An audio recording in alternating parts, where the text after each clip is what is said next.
Good morning বাচ্চারা, ভালো আছো সবাই? বেশ, আমরা যে বার্ডস আই পড়ছিলাম, দ্য বার্ডস আই লেসন 9, তার কিন্তু আমরা রিডিং সেশনটা কমপ্লিট করে পুরো বিষয়টা বুঝে নিয়েছি। অবশ্য বুঝে নেওয়ার আগে আমরা কিন্তু একটা ভিডিওতে দেখে নিয়েছিলাম কি কি ঘটেছে, তাই না? বেশ, আমরা আজকে ওয়ার্ড ট্রোভ দিয়ে আমাদের পড়া শুরু করব। খুলে ফেলো বইয়ের পেজ নাম্বার 95। ফার্স্ট ওয়ার্ড ট্রোভটা কি আছে?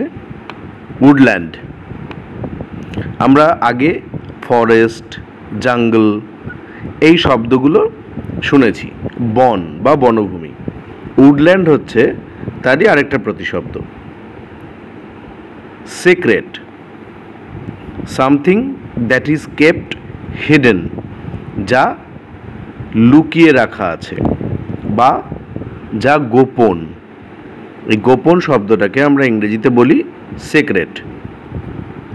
রাইভালরি, অপোজিশন, বিরোধিতা, শত্রুতা।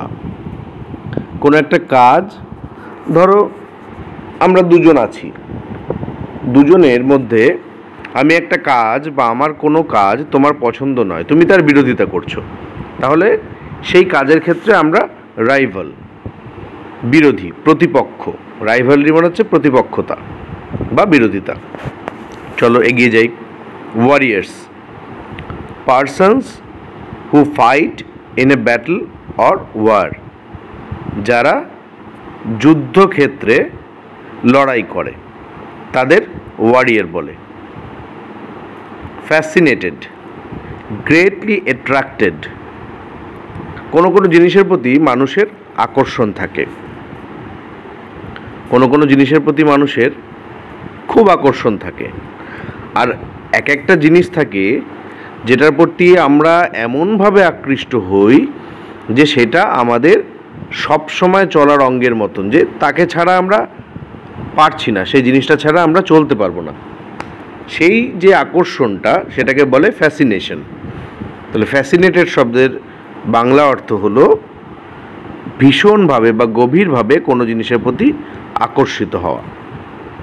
Mace, a heavy weapon with a spiked metal head, কাঁটাযুক্ত বা খড়খড়ে কোনো ধাতুর তৈরি মাথা সহকারে একটা যুদ্ধের অস্ত্র, যেটাকে আমরা বাংলায় এত বড় করে না বলে দুই অক্ষরে বলি গদা। সেই ছোটা ভীমের ভীম, সেই ভীম তো এখান থেকে নেওয়া, মহাভারত থেকে নেওয়া। তো এই ভীমের যে অস্ত্র ছিল পছন্দের, সেটা ছিল হচ্ছে গদা। দুর্যোধনেরও তাই। ডিসিপলস, স্টুডেন্টস, ছাত্র। কিন্তু যখন কোনো বিশেষ বিদ্যা শেখানো হয়, তখন গুরুর যারা ছাত্র তাদেরকে আমরা বাংলায় বলি শিষ্য। ডিসিপলস কথার বাংলা পরিভাষা হলো শিষ্য। Concentration, ability to direct attention on a single thing. Attention মনোযোগ দেওয়া, কনসেন্ট্রেশন কি? মনোযোগটাকে একত্রিত করা কোনো একটা নির্দিষ্ট জিনিসের প্রতি। ধরো আমরা ক্লাসে বসে আছি, ক্লাসে অনেক বাচ্চা আছে, টেবিল আছে, বেঞ্চ আছে, হ্যাঁ, স্যার আছেন, চক আছে, ডাস্টার আছে, বোর্ড আছে। স্যার রিডিং করছেন কোনো জিনিস, তখন তোমার নজরটা স্যার ঠিক যেই লাইনটা বলছেন, যেই শব্দটা বলছেন, তোমার নজর যদি সেই শব্দটাতেই থাকে, তাহলে তুমি কনসেন্ট্রেটেড। একটা নির্দিষ্ট জিনিসের প্রতি একাগ্র চিত্তে থাকাকে কনসেন্ট্রেশন বলে। ইমেন্স, গ্রেট, প্রচুর অর্থে ইমেন্স শব্দটা ব্যবহার করা হয়, অনেক, অনেকটা, হ্যাঁ। Twang, sound of a tightly stretched string being plucked, এটাকে আমরা ধনুকের টঙ্কার বলি।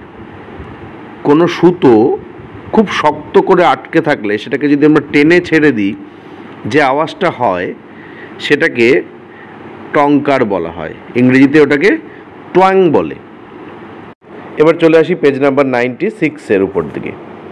Criticism, expression of disapproval.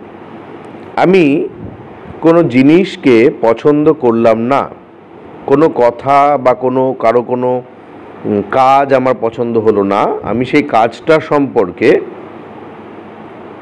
বিরুদ্ধে কথা বললাম, কাজটার বিরুদ্ধে কথা বললাম, আমি সেটাকে সমালোচনা করা বা ক্রিটিসিজম বলে। যদিও ক্রিটিসিজম খারাপ জিনিস নয়, যে কোনো জিনিসের সমালোচনা করা সেইটা জিনিসটার পক্ষে অবশ্যই ভালো, কিন্তু সমালোচনাটা অবশ্যই কাজের হতে হবে, তাই না? নিন্দেমন্দ করা নয়, কিন্তু সমালোচনা করা। Obeyed, did what was told, অনুসরণ করা, ঠিক যেমনভাবে বলা হলো তেমন কথা অক্ষরে অক্ষরে পালন করাকে ওবে করা বলে। অবজার্ভড, নোটিসড, এই শব্দটা আমরা আগেও পেয়েছিলাম। হ্যাঁ, আমরা কোনো জিনিস যখন দেখি লুক, কোনো জিনিসের যখন তাকিয়ে থাকি স্টেয়ার, কিন্তু অবজার্ভ করার কথা হলো, মানে অর্থ হলো যে কোনো জিনিসকে নিরীক্ষণ করা, খুব ভালো করে খেয়াল করাকে অবজার্ভ করা বলে। Archer, a person who shoots arrows with a bow, যিনি ধনুক থেকে তীর ছোড়েন, আমরা তাকে কি বলি? আর্চার, তীরন্দাজ।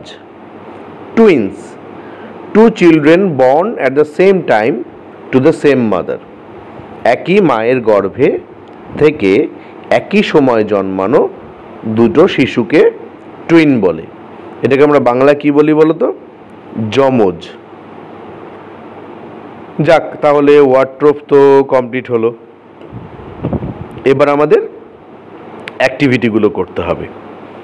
তাহলে তোমরা 96 পেজেই থাকো। আমরা অ্যাক্টিভিটি 1 দিয়ে শুরু করি। কি আছে অ্যাক্টিভিটি 1-এ? Let's tick the correct answer, সঠিক উত্তরের পাশে টিক দিতে হবে। তো এগুলো তো আমি উত্তর করিয়ে দেব না, আমি বলে দেব এখন, তোমাদের পরে নিজেদেরই করতে হবে। হ্যাঁ, বা বই খুলে তোমরা মার্ক করে নিতে পারো, তবে দরকার নেই, তোমাদের যখন ক্লাস হবে সে সময় তোমরা এই কাজগুলো করবে। আগে মার্ক করা থাকলে অ্যাক্টিভিটির ইন্টারেস্ট থাকে না। শুরু করি। Number 1, Dronacharya arrange a test to a decide the best archer among all, decide who is the most intelligent boy amongst all, decide the most disobedient boy amongst all. কি পরীক্ষা করার জন্য দ্রোণাচার্য তাদেরকে ডেকেছিলেন? কে সবচেয়ে ভালো তীরন্দাজ, কে সবচেয়ে বেশি বুদ্ধিমান, না কে সবচেয়ে বেশি অবাধ্য? আমরা জানি যে কে ভালো তীরন্দাজ এটা দেখার জন্য তিনি ডেকেছিলেন। Number A, decide the best archer among all. Number 2, the Kauravas were 5 brothers, 51 brothers, 100 brothers। কৌরবরা কয় ভাই ছিল? হ্যাঁ ঠিক, 100 ভাই।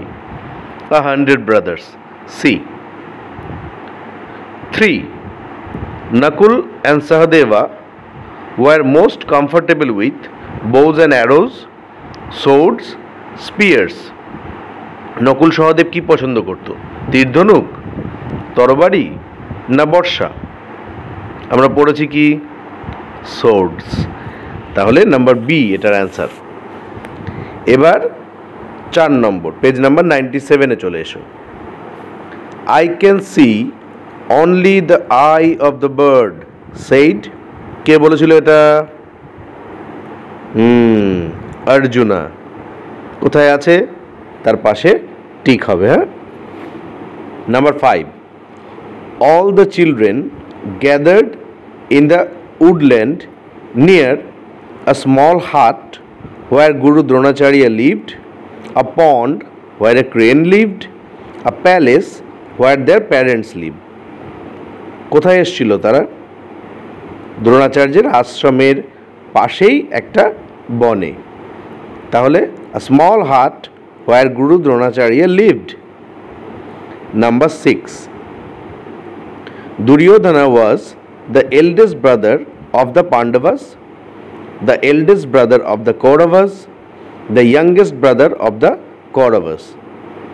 পাণ্ডবদের সবচেয়ে বড় ভাই, কৌরবদের সবচেয়ে বড় ভাই, না কৌরবদের সবচেয়ে ছোট ভাই। তাহলে গুরু দ্রোণাচার্য কি বলেছিল ওদের ডেকে? Oh, the eldest brother of the Kaurava, may I know what is visible to you at this movement? কাকে বলেছিল এই কথাটা? দুর্যোধনকে। তাহলে the eldest brother of the Kauravas. Last, number 7. Ultimately, the test revealed that Arjuna was the best archer. Arjuna was the most clever student. Arjuna was not at all a good archer. এটা আমাদের পক্ষে বেশি সহজ হয়ে গেল। Arjuna was the best archer. Arjun সবচেয়ে ভালো তীরন্দাজ ছিল, এটা প্রমাণিত হয়েছে। হলো অ্যাক্টিভিটি 1। এইবার activity 2। Write T for true and F for false statements in the given boxes. এটাও নিশ্চয়ই লিখে লিখে দেওয়ার দরকার নেই, বুঝিয়ে দিলে তোমরা নিজেরাই পারবে, খুব ভালো পারবে। চলো শুরু করি। A. Dronacharya was one of the greatest poets of his time. Dronacharya তার সময়কালের সব মহান কবিদের মধ্যে একজন ছিলেন। দ্রোণাচার্য কি ছিলেন? যোদ্ধা। হ্যাঁ, then false. Next one, the bird was made of paper. আমরা কি পড়েছি লেসনে? Look my children, a wooden bird is sitting on that far of tree. Wooden bird, কাঠের পাখি। বুঝতেই পারছো, false. Dronacharya was a disciple of Parashurama. Dronacharya পরশুরামের শিষ্য ছিলেন। হ্যাঁ, এটা তো সত্যি কথা। তার কাছ থেকেই তো তিনি সব বড় বড় সব ভয়ঙ্কর অস্ত্রের যে গোপন বিদ্যা সেগুলো শিখেছিলেন। True. Dronacharya was not pleased with Arjuna's concentration. Dronacharya অর্জুনের একাগ্রতায় খুশি হননি। একেবারে মিথ্যে কথা, false. Yudhishthira was very obedient to his guru. Yudhishthir তার গুরুর কথা খুব মেনে চলতেন। মনে আছে যখন গুরু বললেন যুধিষ্ঠিরকে যে তুমি চলে যাও, তখন কিন্তু সে কি করেছিল? গুরুকে ওবেড, অর্থাৎ মান্য করেছিল। সুতরাং he was very obedient to his guru. It is true. All the children were learning various skills happily. সব যে বাচ্চারা বা যে ইয়াং ছেলেরা, তারা বিভিন্ন রকম দক্ষতা আনন্দের সাথে শিখছিল। হ্যাঁ, তাই তো, রাজপুত্ররা সকলে আনন্দের সাথে শিখছিল, এটা তো আমরা লেসনে পড়েছি। That is very true. এইবার আমাদের activity 3। Fill in the chart with information from the text. One is done for you. আমাদের যে টেক্সট বই, সেখান থেকে ইনফরমেশন নিয়ে আমাদের এই যে চার্টটা সেটা ফিল আপ করতে হবে। এটাও তোমরা খুব সহজে পারবে। আমি শুধু শুধুই করিয়ে দিচ্ছি, যাক আমাকে তো করাতেই হবে, করি। কি আছে বাদিকে? নেম অফ দ্য প্রিন্স, ডান দিকে আছে হিজ ফেভারিট ওয়েপন। আমরা পড়েই ফেলেছি, এ তো মুখস্থ, তাই না? যুধিষ্ঠির স্পিয়ার করে দেওয়াই আছে। মেস, গদা কার কার পছন্দের ছিল?